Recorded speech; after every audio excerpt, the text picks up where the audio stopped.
What happens when power forgets restraint? What happens when those meant to give life nearly destroy it? This is the ancient Chinese myth of Hou Yi, a man who dared to raise his bow and aim his arrow at the sky itself. Long ago, the world was ruled by the heavenly emperor. His 10 sons lived as suns in the sky. Each day, only one was meant to rise, to warm the earth, to nourish crops, to let life breathe. But the suns grew playful. One morning, all 10 rose together. The sky burned white. The land cracked open. Rivers dried into dust. Forests caught fire. Animals collapsed. People hid in caves, praying not for prosperity, but for survival. The balance of heaven had been broken. The human emperor, Yao, searched desperately for help. At last, he turned to Hou Yi, a legendary archer whose arrows never missed. Hou Yi did not seek glory.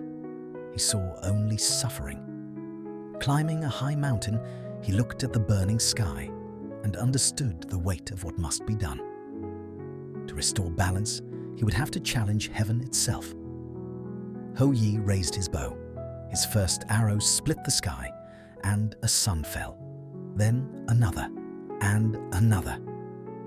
Each sun crashed to earth as a 3-legged golden crow, its divine form revealed only in death.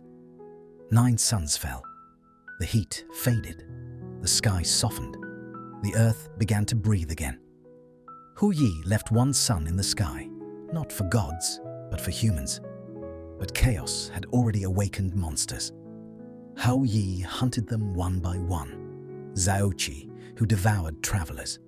Ying, the 9-headed beast that flooded lands and burned villages. Fengqi, the wild boar that destroyed fields and starved farmers. With bow and strength, Hou Yi restored safety to the land. To humans, he became a protector, a symbol of order wrestled back from destruction. But the heavenly emperor was not grateful. 9 of the fallen sons were his sons. To heaven, Hou Yi was not a savior, but a criminal who overstepped his place. Hou Yi was stripped of immortality and cast down to live as a mortal man. He lost the sky, but kept the earth. Hou Yi lived among the people he had saved.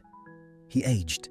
He felt hunger and sorrow, yet wherever he walked, people remembered. They did not see a fallen god.